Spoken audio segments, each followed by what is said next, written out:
widely known as Godzilla, first appeared in 1954.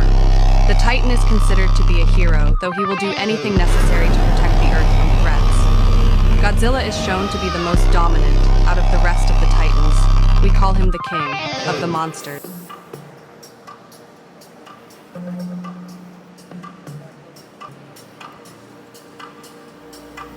I ain't gonna lie, guys, I'm low-key feeling myself from this fresh cut that I just had this morning. But besides that, the deload is over. It's time to go kill. We are around 11 weeks out, I believe, maybe one, give or take. So this block, I have sets of 4 today. I have triples next week, and then I have doubles on week 4. RP 8, baby. So I am gonna wear a singlet. I'll probably wear a singlet. I'm wearing a singlet today. I can't promise you if I'm gonna wear a singlet any other day than today. I brought it today. But I'm feeling very good. This last night was the best I've slept since my son was born. I fell asleep at around midnight. I woke up at 4 for a few minutes. I turned over, and then I went back to sleep until 8:30. So that's around 8.5 hours of sleep. Now it isn't like an undisturbed 8.5. Now that would have been peak. That would have been legendary. But the fact that I was still able to get an 8.5 total overnight, like, I'm happy with that.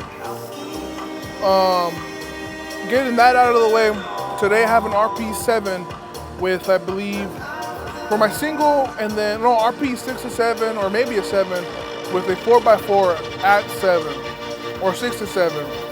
Kind of get tomato, to be honest. So I'm gonna go ahead and mix my pre real quick, and then I'm gonna go use the restroom, get changed. I am on a mission today. I'm trying to, what time is it? Hey Siri, where are you? Oh, it's in my pocket.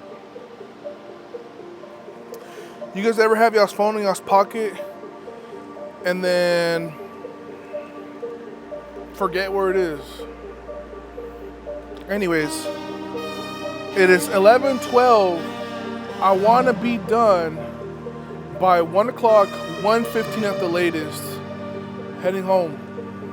I don't want to be here too long. So, only one thing to do, guys. Transparent Labs, code Mega.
But your walkout was probably the best I've seen this thus far. That was a good walkout.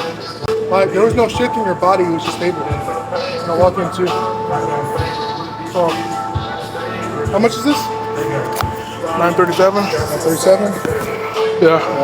I mean, for that, the walkout was good.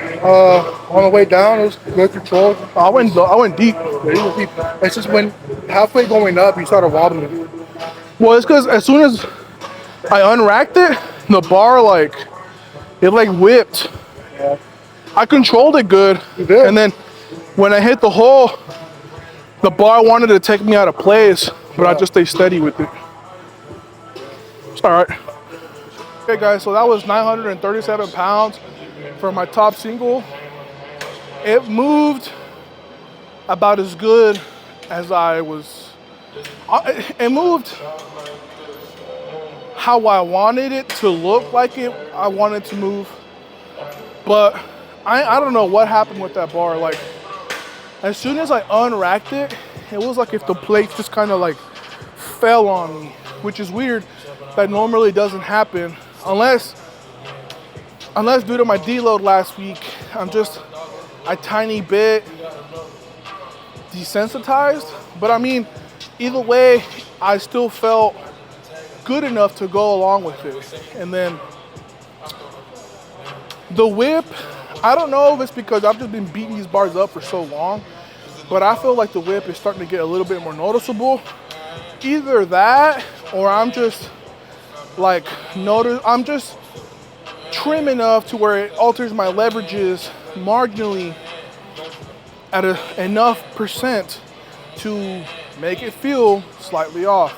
You know, that is another thing. It's like the more your leverages change, it's not just your deadlift position, but also how much girth you have going into the hole. But either way, it moved at the RP that I have for today. I have a 7. I think I could have grinded out 2 more reps. That 4th one would have probably been like Super Saiyan Ultra Instinct or some BS to pull it out of my cheeks, but it was good. Coming out of the hole, I felt like the whip wanted to knock me out of position, but I did a very good job staying tight, staying compact, and staying in control. I did, like that to me is probably the best takeaway from this rep specifically is my control and my technical proficiency was what showed on this rep. I stayed in position, I kept my hips under the bar, and it was a beautiful, smooth rep at 937 pounds. So I'm chilling. I think what I'm gonna do is I'll probably drop down to 716, do a set of 4, and then I'm either gonna take decently small jumps or I'm gonna go up and do a top set. But I mean, like Pablo told me before he left, he was like, Jay, like, just do what you have to do. Like, don't do anything more than that. So that's kind of the mentality that I have going into this block, because this week is what's gonna set me up for my sessions moving forward. So I can't take a bite too big. I have to make sure that I do enough to be primed, but at the same time, I'm not just ego lifting. You know, there's gotta be that perfect balance between like heavy enough and not too heavy. So we'll just play safe. We'll go 716, 792, and then I don't know, maybe 826 for a top set of 4. We'll see. I'm not really pressed. I'm not really trying to hit a PR today. So I'm just trying to attack what I have.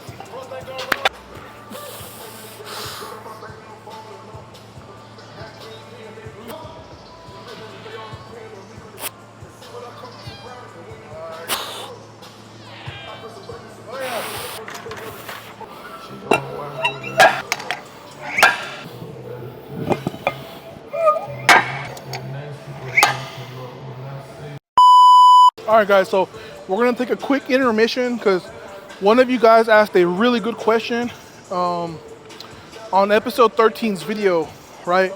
Jack, you, Braun, you wanted to ask if, for example, you skip back offs and hit the single, do you compensate in the next squat session, or do you push on with the program and hit the next session's numbers? Right? And the thing is, for my situation, it is very specific to myself because I, for one, am already used to lifting with low frequency, right? Low frequency is what you would consider like 1 squat day a week, 2 bench, 1 deadlift.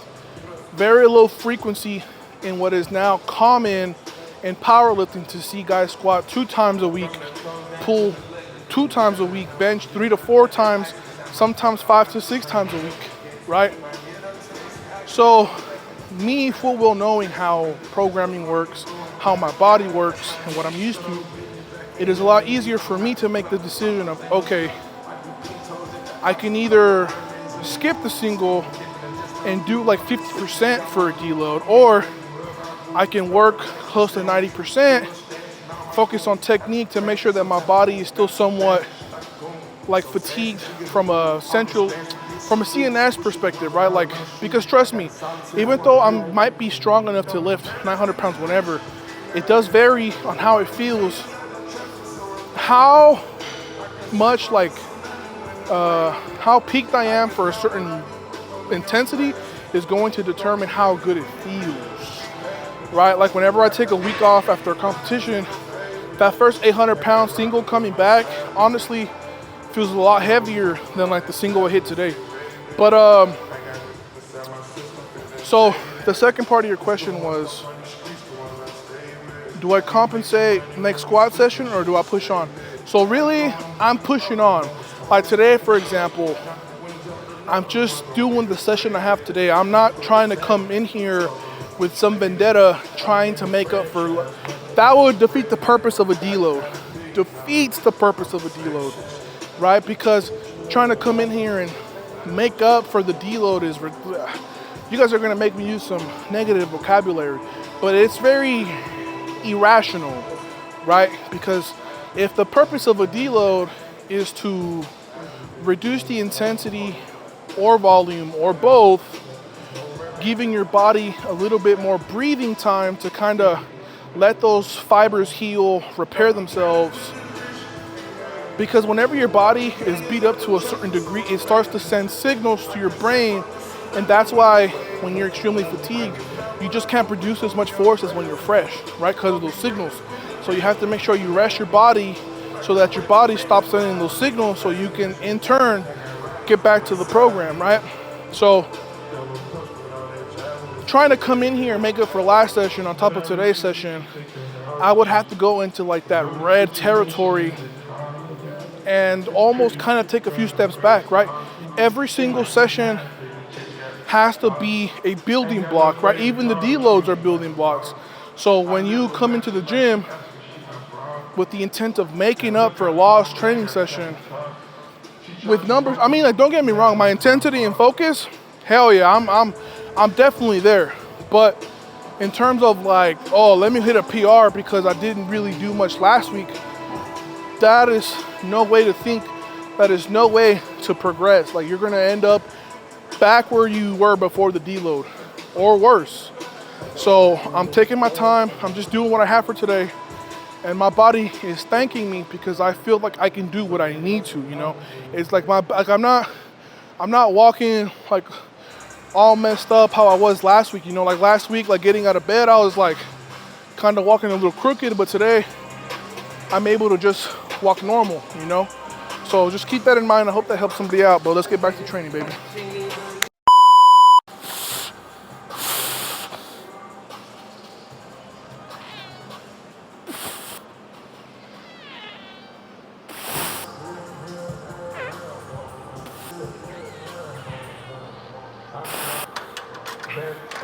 I'm gonna call it.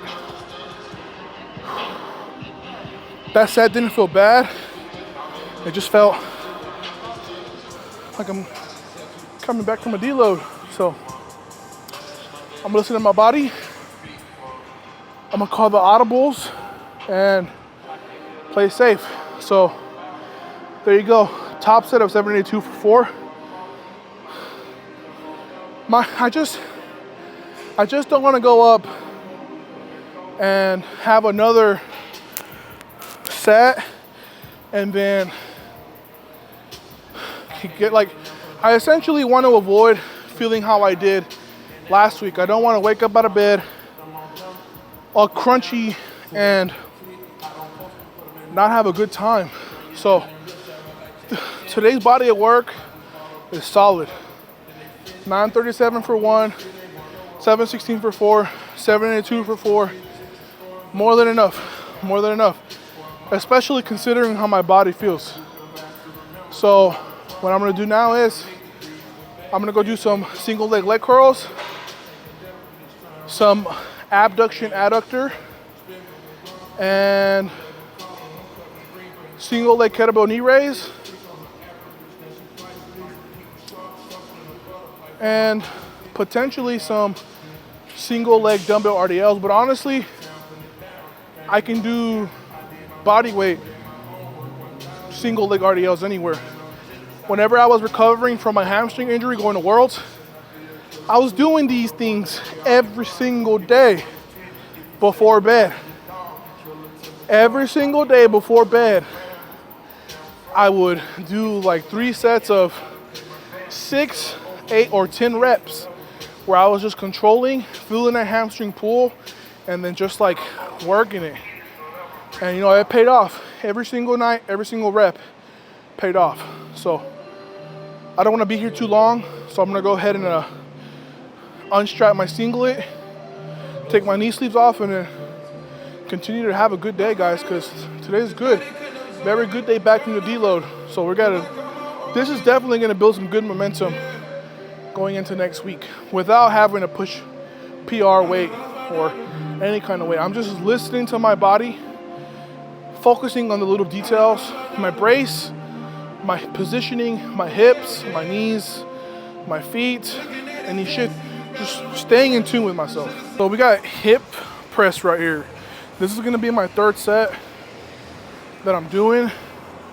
And I guess essentially what I've been feeling with this set in particular, I mean this machine in particular, is it puts a lot of strain on like the hip flexor insertion all the way to the quad insertion that goes into my knee. And the closest thing that I can compare that to is when I'm walking out a very whippy squat. So I'm going to throw this in today and Thursday and see if I notice any difference come next Monday, because when I'm controlling a whippy squat into the hole, it is that same muscle length and insertion that is the most like active when I am controlling a whippy squat. So I want to see if throwing this into the program is going to have any positive ramifications going into the next squat session.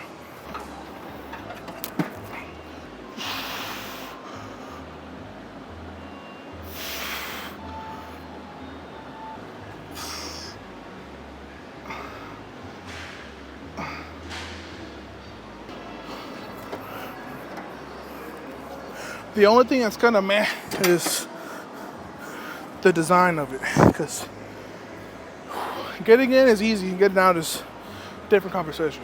Next accessory. This is a new piece of equipment at Elysian.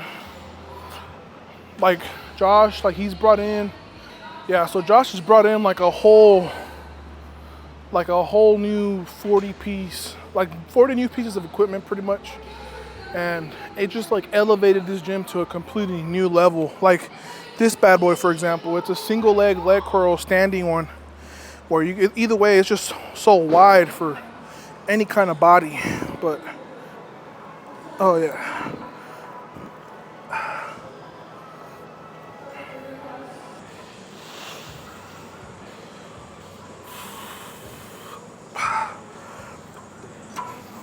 definitely gonna be a keeper. So that's going to conclude today's video. I know I said I was going to do a few more accessories, but honestly, I can do a lot of those at home. Like the single leg RDLs, I can do those at home. Calf extensions, I can literally do those holding my son. little 8-pound baby just calf raise. So I just don't want to take too much time away from being at home where I am needed. I've been gone a long time today. Got a haircut and then went to the gym. So I'm gonna just have one more set of single leg curls to do, and then I'm honestly out of here, you know. Today was a very productive day from beginning to end. You know, I came in here with a very clear-cut vision, a very clear understanding of the task at hand, and I executed, you know. Today, my technique on squats was pretty good. There's really only one rep that I can think of where I felt any kind of shift or misalignment, and that was my last warm-up, the 826 prior to my 937. I believe my base was just a little too narrow, or I'd have to watch the video. I mean, I don't really look down at my toes, so I couldn't tell you exactly what went wrong, but based off the end result, what probably happened is my foot was probably a little bit more narrow than normal, and my toe was probably not at a 45-degree angle. It probably was more around 30, 35, right? And don't get me wrong, like, it still flew, it still moved very well. It just wasn't perfect. And where I'm trying to go and what I'm trying to do, I need perfect. I can't do what I want to with anything less than perfect, right? So I'm very happy with today's session. My body feels good.